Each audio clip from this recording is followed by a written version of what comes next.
Development of a large caliber assault gun took a bit of a pause after the aborted Objekt 704, but the idea of something which was very heavily armed and armored never really went away.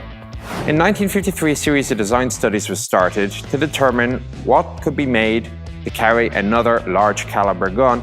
5 various design proposals were considered.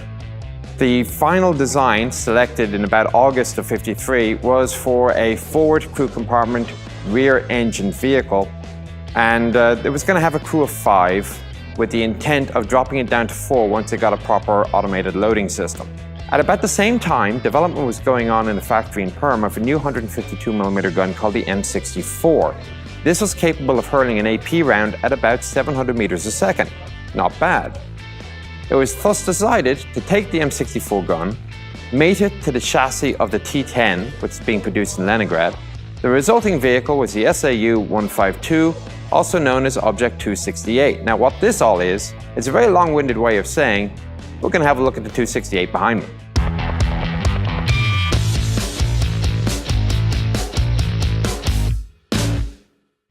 The front of the vehicle is basically as you'd expect, a T-10 with a big armored casemate. Armor on the front is 120mm sloped at 60.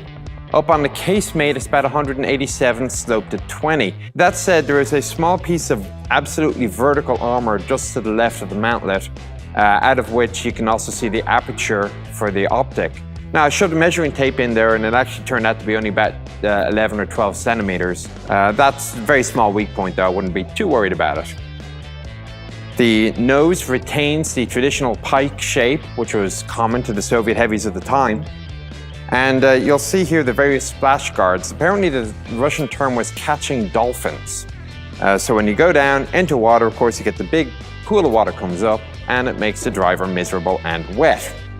At the time, they didn't seem to have rubber ceilings around the driver's hatch, but from personal experience, even though it was built with a rubber seal in an Abrams, doesn't mean that it works. Other items on the front, of course, you got a single headlight and a horn on the right-hand side. You can see on the far wings, the fuel fill-up ports, there are 3 internal tanks, 2 of 185 liters and 1 of 90. The 2 of 185 are actually aft of the crew compartment. And of course, the mud guards will open upwards once you release, firstly, the splash guard, and also there is a bolt on the side, which have to let go as well. 2 tow hooks, 1 on each side, and that's it. We're starting to see a bit of a common pattern here now with the suspension and running gear of these Soviet vehicles. The traditional steel road wheels, again, similar to the idlers. Tracks, nice wide single pin, relatively short pitch, held in place by a simple clip. Look inside, exactly the same method of track tension. Large screw system, simply crank left, crank right. The torsion bar suspension, there are shock absorbers on the 1st, 2nd and 7th road wheels. And of course, every arm has a very large volute spring bump stop. The hull shape is a flat bottom, about 16mm thick, then it angles upwards and outwards to meet up more or less where the torsion bars will meet the hull. At that point, there's a new armor plate, 6 centimeters thick, goes straight up and is then bent at the top to curve outwards, where it meets up with the hull roof. Come back a little bit more, we have the nice big armored casemate. Side armor is about 10 centimeters sloped at 20. Move further down, we start to see all the sponson boxes. Now, allow me to introduce you to the most important part of any Soviet tank. This is the key to the tank. Basically, it is a square head on one end, a little T-hook on the other. You use this to open everything. From the sponson boxes to fuel access ports. This end you can open up the crew compartment hatches, and of course you can also leverage it to get the heavier hatches such as the engine deck hatches open. 2 of these per vehicle, if you lose them, you're in serious trouble. So opening them up, you can now see inside how the side armor is now angled up and outwards. It provides a little bit more protection at the cost of taking up some of the volume that you would otherwise have available to you. Now, the other thing I'm going to do while I'm here is I'm going to settle an old debate. Many times it's questioned whether or not the Objekt 268 should be the same hull height as T10 IS-8. To do this, I have a measuring tape, and I'm going to measure to the whole roof. Place the tape on the floor, more or less here, and as I bring it up, it's about, tow rope's in the way, but it's about 147 to 148. We'll bear this in mind, we'll come back to it in a minute. By sheer coincidence, directly opposite Objekt 268 in Kubinka is a T10M, basically in World of Tanks and IS-8. Now, if I was to measure the same point just in front of the engine, it comes out at about 152, 153. Now, another reason that it looks a little bit different is that the armor plate on the T10 actually extends upward a little bit beyond the roof. So that's the other reason that it might look a bit different. So that dealt with, let's get back to 268. Now, fortunately, this vehicle is in a running condition. They had it moving around a couple of weeks ago, so they never actually bolted everything back in. So all 15 of the bolts have been removed, and we're in a happy position we can actually open up the back deck. It is on a torsion bar spring, so it actually can be done. I have another chap off camera helping me here. And we'll leave it be. Now, you can see very clearly the large transmission and steering system and two huge brakes on each side. One will be for steering and the other as an actual service brake. At least that's the way it usually works. It isn't a clutch brake system. There is actually power going to the inside track.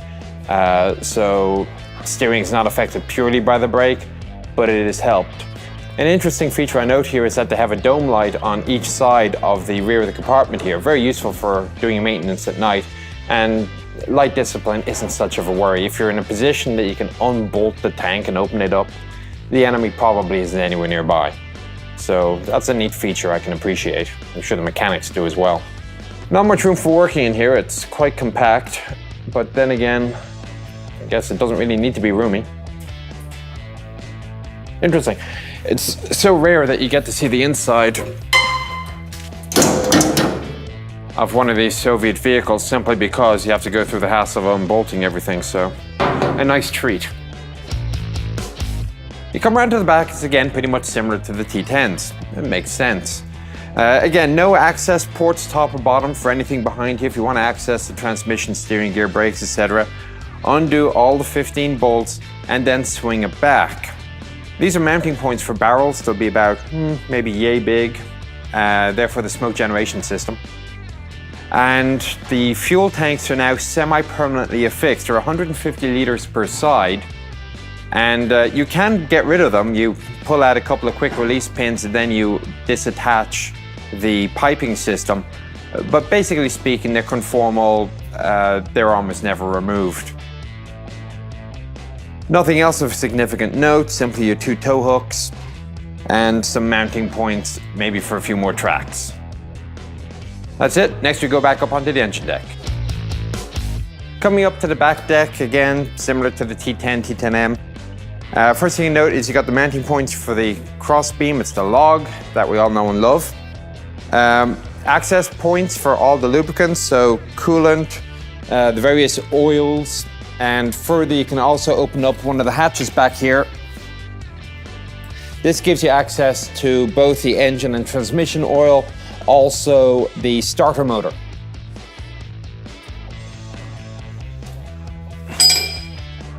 The other engine deck compartment that we can actually easily open is one for the engine itself. I say easy, it's a relative term.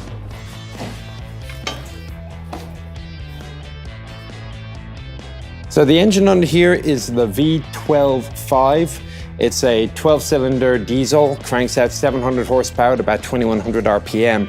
That's enough to get this 50-ton vehicle cranking along at a fairly reasonable 48 kilometers an hour. Nice big coolant reservoir. Lots of cables. Yeah, not much else.